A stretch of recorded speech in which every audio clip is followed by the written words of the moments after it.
I am back with another video, and I'm gonna do a review on Real Housewives of Atlanta.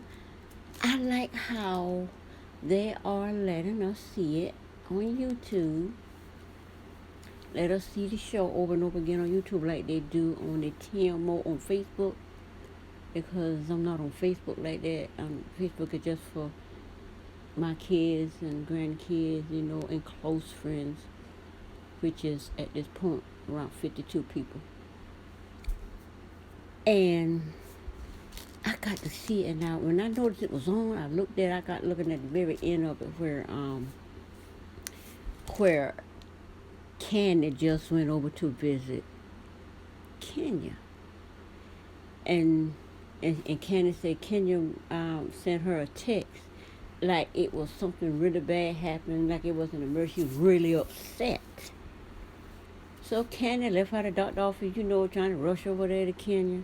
She gets over there. I guess Kenya just wants somebody to talk to, because it wasn't even that serious. Candy was like,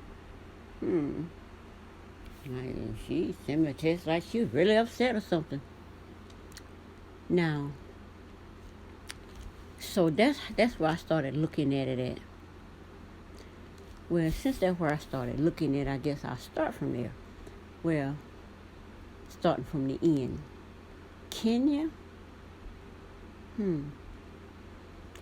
her whole storyline is negative. It's all about her and how bad her husband is to her, which to me is not a very good storyline, because too much negativity isn't good for the soul. And I know this coming in, Candy bought gifts. She loves bringing gifts. And I know that she has a nanny, babysitter there, sitting in a rocking chair, watching the baby while her and Candy talk. So she goes into her story. First thing she did is just that's Candy. She is defaming the man to tell the truth. She just sits here and just defames this man. Oh, he makes me feel this. Then she actually, after talking all of this, she puts on those fake tears. They say Portia tears is fake. Kenya tears is one that feels fake to me, because she's a really good actress. And that's what I see as really good acting. Because even though Mark may be doing these things to her, the marriage may be just as she say, she's not surprised about it. She's not shocked about it, because it's hard for me to put into words, but basically, as far as that marriage go, it is what it is, considering her whole entire relationship with this man. The wedding and everything was secret. He just what got her fired off the show. The only thing that wasn't secret is her going to the place to get intravenous shots so she could get pregnant. I guess put her eggs into her, like Candy had her eggs put into her. So had them, had the semen put this. So that makes me wonder if they even had any relations for her to even get pregnant. To being she put being on Tamron Hall show, she said that she had to do her shots herself, and Tamron said she couldn't even think about it. Her husband was there with her the whole time she was doing her shots, and she said when the one time he wasn't there, her friend came over and helped her do it, because she just couldn't do it herself. Kenya didn't have a choice. A very strong woman. Now, and I took notes on this one. First time I took notes. I've tried to take notes before, but for some reason, to me, everything is like, it just has to flow out of me. If it's not flowing out of me, it's like something stopping the water from flowing in a river. That's how I am with certain things, with doing certain things. So now I'm okay with it. It's not perfect. Just scribble on a paper on this letter, and that's what I'm going by. But anyway, the show with Kenya is basically one-sided. She's telling her story about Mark based on how it affects her. So Mark looks like a monster to a lot of people. I don't see Mark as a monster, even though I believe what Kenya is saying, how she feels is genuine. What she's putting out as a storyline is genuine, but the fact that it's one-sided and just using based on how these two got together in secrecy shows me that her is similar to R. Kelly. They do not want to hear nothing in defense of R. Kelly or nothing. They only want to hear the negative from these people, and that's the way things are going. So that's the way that Kenya's going, and eventually, all negativity is going to run out. And you ain't gonna, and in time for something positive, you ain't gonna have nothing positive to say. You're gonna have to like pull teeth and find something positive to come out your mouth to balance out the negativity. So, and another thing she said two things I thought was problematic. One, she said the situation with him is toxic to the child. I'm like, okay. That's probably what got them to him moving out of the house. Just moving out and not coming back to have anything to do with it. Because you're going to say the relationship is toxic to the child. When we saw them last week, episode 2, that child did not look like a situation was toxic. Now, with her saying, who is number one, and he looked at the baby and said, you're number one, you call that toxic? It might be toxic to her, but I don't think it's toxic to the baby. As long as they don't argue or fight in front of the baby, and I don't think they do that. So that's one thing I thought was problematic. And the second thing I thought problematic, the fact that she said she didn't have a protector. Girl, your Jehovah's Witness grandma raised you to be a Jehovah's Witness. There's no way in the world that lady did not protect you. Because even though I don't participate now, I raised my children to be Jehovah's Witnesses for the last, I'll say, 23 years. And when the kids grow up, they choose their own life. That's how I always saw it. And so none of them want to be witnesses, and that's fine with me. But for Kenya to be raised by a Jehovah's Witness mother, grandma, and could come on this show and say she didn't have a protector, she didn't have nobody to protect her. Girl, your grandma raised you. You gonna say your mama gave you to somebody who did not protect you? Those are the two problematic things. And I thought that was crazy for her to say that. So now I'm back to, and now the show starts over, and I'm back to the beginning of the show. And it starts out with where it ended on season 3. Nene and Cynthia. It went just as I thought it was going to go. Nene went up there, was cordial to Cynthia, and I knew she was going to talk to Noel. When she went up there, spoke to Noel, this and that, give everybody hugs. And on her way back down for hugging everybody and being all cordial, which people think Nene don't know how to be, and Nene proved to everybody she'd never walk by somebody and don't just speak to them, say hi to them, because that's just rude. And Cynthia said that she looked good and they very cordial to each other, but you can see Nene is not feeling Cynthia at all. That relationship, 8-9 years, like I find out, like Marlo said, has been severed.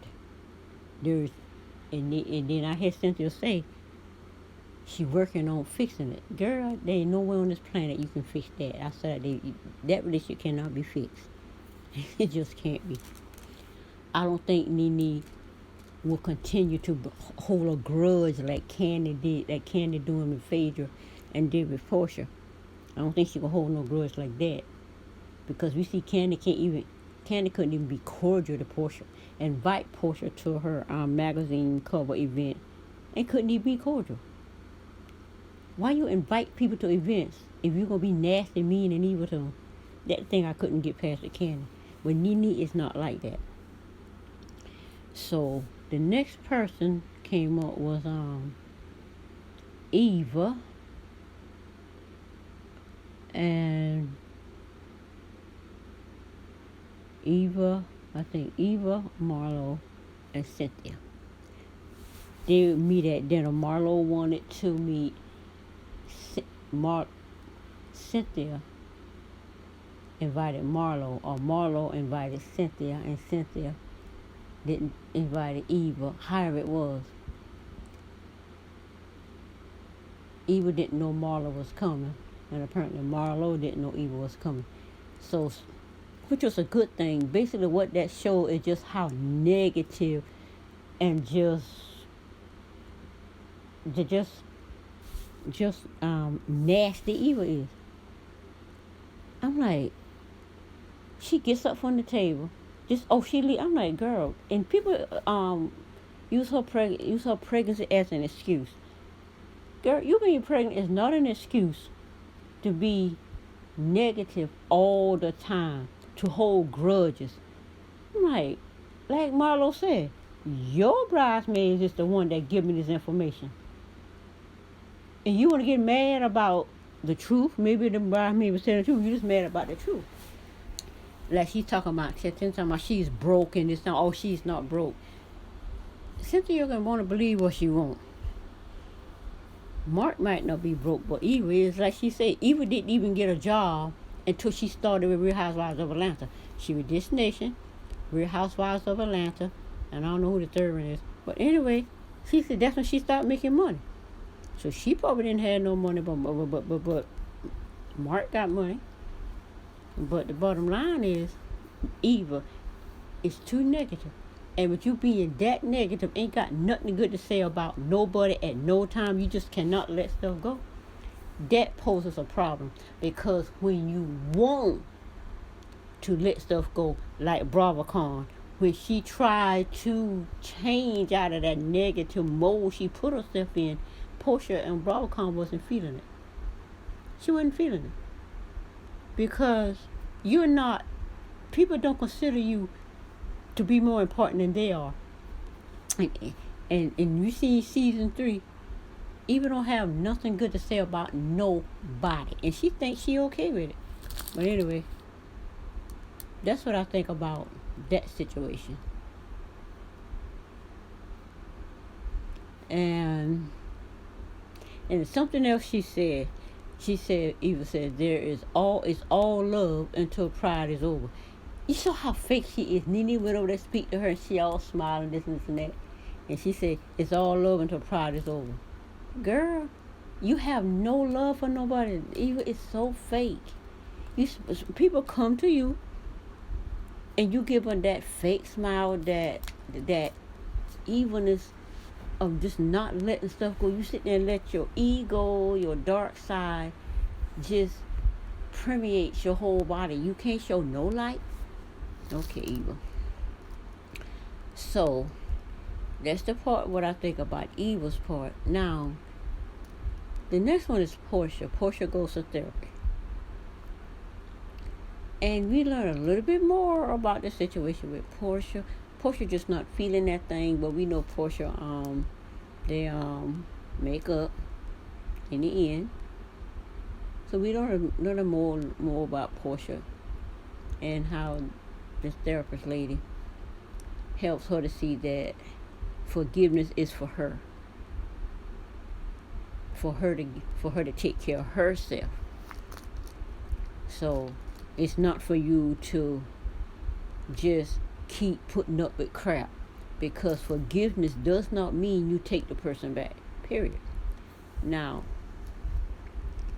after studying with Jehovah's Witnesses, one thing I learned: people forgive and stick with their husband, but there are some that forgive, divorce, and move on. So forgiveness does not mean you continue to put up with the BS. It means you forgive. Okay, I'm good. We all good. It's just that I'm never coming back to you. So that's what I get out of Portia. Now we come to Candy and Kenya. At Candy's house, she comes over, and what does she bring? That boring negative talk about Mark. Her whole, and you can say, well, Portia is talking negative about Dennis. That's different. This happened to Portia. We all see it play out in the blogs on Tasha K, on Instagram, on YouTube. The thing with Portia and Dennis played out. Therefore, the content that was put out there, we seeing how it play out on the show, which is what we want to see. Family. Kenya, on the other hand, we don't know what happened with Kenya and Mark. All we know is that Kenya ran off, secretly got married, and come back to the show and thought that production was just gonna just let her have her way because she fabulous, gone with the wind fabulous. Therefore, she can do that. I couldn't find out the hard way. It don't work like that. Then she fights and scrunges, and got her way back on the show. And now she wants to talk about the breakdown of the marriage. Girl, that whole thing with Kenya and talking about what going on here, about what he doesn't. This man fully understand what he's doing. I'm not gonna sit here and believe that this man had you want to be married a year? You married a year, and all of a sudden, 6 months into the pregnancy, and you wasn't even married a year. 6 months into the pregnancy, the man fall off like most, like Candace said with her and Tor. But after the baby come, it picked back up. You ain't picked back up. I have to wonder if it was ever there. But Kenya don't fool me. She might fool her. She might fool her team Tor, but she don't fool me. I cannot. I gotta see both sides. I did not see anything Mark do. Only thing I see is what Kenya says. But we see from season 2, or season 3, season 3, that Mark ain't feeling her, and that is not something that happened overnight. So that's it about Kenya's boring negative talk about Mark. Boring, nothing positive coming out of nothing. Now, the next thing is Eva running away from Cynthia and Marlo. No, she runs away from Marlo. Girl, she actually thinks she looks good. Eva really thinks she looks good. It looks okay for a grown woman to just grab her food and go walk and sit over on the bar by herself and eat her food. Because as she says, I don't want no part of uh, the BS that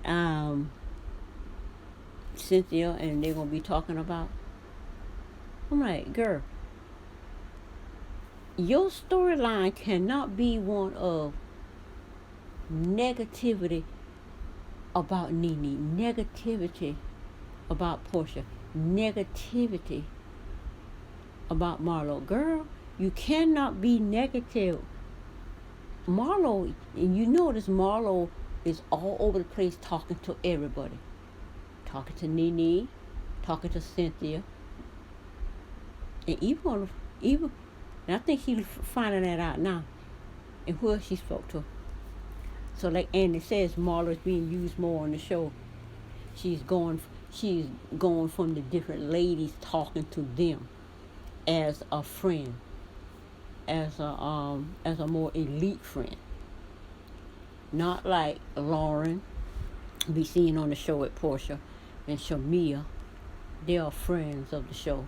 But Marlo has a bigger role in that Marlo has a role of one with a peach without a peach. That's what we seen this season, and Andy said that. But this your thing where Eve was jumping up, running off with her food, that's childish. Childish, negative, and it doesn't look good on a grown woman, pregnant or not. So, as we move on to the next one, it shows that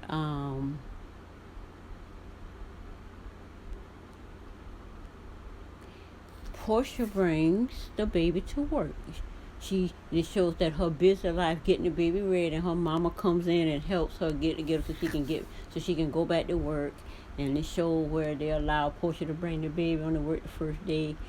I thought that was sweet because in real life that don't happen in the black community. I thought that was great. Then it shows Nene and Marlo talking, and Marlo is telling Nene how the dinner went with Cynthia and Eva. And basically Marlo trying to be the peacekeeper, the captain of the she's trying to be the captain of the ship, trying to get everything running smoothly. And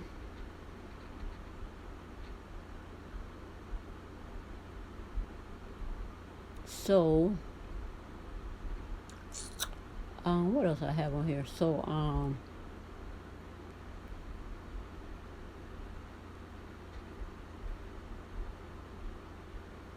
can't read my own writing. I hate when I write down, then I can't figure out what I write because everything is like a little scribble. But basically the conversation that with Marla and Nene just made it clear. She is never going to happen when Nene goes and make up with Cynthia. So I think they're trying to get Marlo to smooth this situation over with Cynthia, because I don't think they meant. I think they probably thought Cynthia could amend things with Nene, but the betrayal was too much. The betrayal was just too deep, and Cynthia should have known better than to do what she did. And I like the fact that when they took Ace and they went to see the ultrasound of the baby, and Ace get to see the baby for the first time. I thought that was so cute. And they asked what the baby name would be, and Ace said, "I like Blaze." So, but Riley liked Banks. So Ace went over by 2 points and won Blaze, so that's what the baby name ended up being. Then Candy found out this other lady named her daughter Banks. So it just, okay, Blaze just fit right in, because those are unusual names. And I have a grandson on the way, and his name gonna be Jace, with a J, Jace, which is these cute little Ace, Jace, Blaze, Ace name. So I thought that was cute.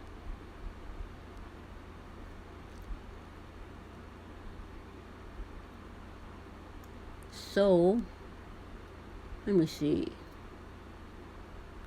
Kenya next. Candy. Was she over the edge? I forgot why I put that on there. But anyway, I noticed Portia was talking about trying to find a nanny. She wasn't able to find a good nanny. But she'll eventually find what I would think. And the way she described how the nanny has to go back and forth between her house and Dennis' house. She got to be flexible like that. That's going to be a hard nanny to find. But like Lauren said, she'll try to help the nanny, but she said, but she ain't too keen on talking to Dennis. But she gonna have to figure it out talking to Dennis. Cause like I say, my sister married with Dennis, and I'm married with Dennis too.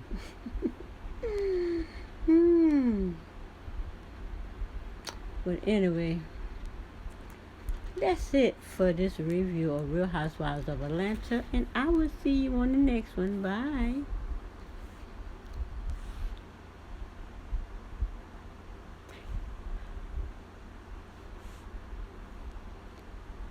I was going to end this, but I think I forgot about this. Yeah, this is one thing he'll say. I know it was the reason I put that there. Now, we see Nene was cordial, but the thing about this that I took note of is just how cordial it was. Nene is just not feeling her. Cynthia thought they could get over this, but it's just not happening. And Nene going down. This here is where, right here is where, this child is so fake. So fake. Ugh. Nothing I dislike more than a fake person. She's so fake. She's smiling, whatever. As soon as you get behind her back, she got all she does is just bring up negative stuff.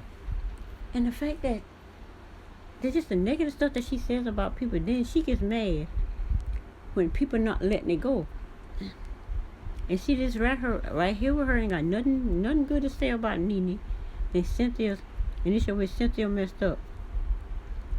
And saying about something on it, she know enough not to be her fake friend no more. Now this right here is the point that I missed. Right here, Noelle is concerned the fact that Nene came and talked to her. She said, when Nene talked to me, are you mad? She said, no. She said, it's not you she's mad at. So, your relationship with your friend is so bad that your daughter don't feel comfortable talking to a woman that 8 years? Noelle is 18. So, this woman had Nene in her life since before she was a teenager. Now, that's bad, Cynthia, how you messed that friendship up. People want to say this and that, but it is what it is. And she just letting her know that, no, it was okay. She could talk to her, but she said that she don't have a problem with her. She just got warm with her. You see that? And she's saying Nene got, and she don't care about that, but she keep holding on to the fact as if she righteous in what she did, but she's not. And right here, I think this outfit she got on, people her little rainbow color sitting there, but this child just is fake. And this part right here is another part. Why are you in public kissing on this child? Kissing on this child's face. I mean, like, your daughter says she like women. Well, so, I know you love your daughter, but I'm not going to be kissing on my child in public like that. Because first of all, they could elbow me off of them to start with. And I noticed right here, they made sure Portia present was there. Portia was there. They had Portia picture. So Portia, make sure Portia was there. And that's it. So, that's it for this review, and I will see you on the next one. Bye.